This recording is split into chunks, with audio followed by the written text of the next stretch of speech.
তো প্রস্তুতি কৌশল হিসেবে চান্স পাওয়ার উপায় হচ্ছে সিলেবাস বিশ্লেষণ করা, অর্থাৎ বিষয়ভিত্তিক মানবন্টন দেখে কোন বিষয়ে কত সময় নেবেন তা পরিকল্পনা করুন। যেমন গণিত, বাংলা, ইংরেজি মিলে মোট নম্বর কিন্তু 75%। তো সেই অনুসারে কিন্তু প্রিপারেশনটা কমপ্লিট করুন।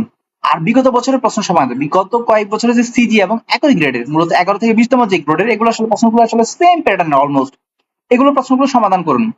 যত বেশি আপনি প্রশ্ন সমাধান এবং মডেল দিবেন তত বেশি আপনার আসলে পরীক্ষার প্রশ্ন পাওয়ার কমন পাওয়ার নিশ্চয়তা বেড়ে যাবে।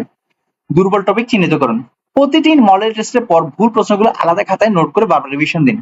সাম্প্রতিক বিষয়বলী, পরীক্ষার আগে 6 মাস জাতীয় আন্তর্জাতিক সাম্প্রতিক ঘটনাগুলো, সরকারের নীতি বাজেট সম্পর্কে হালনাগাদ থাকুন।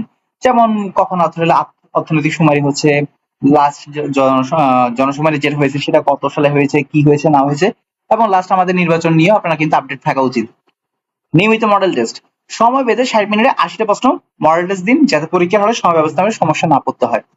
আর মৌলিক বিষয় জোর দিন, ব্যাকরণ, পাটিগণিত, বীজগণিত, জ্যামিতির মূল সূত্র ও বাংলাদেশ বিষয়ে এই ভিত্তিগুলোকে মজবুত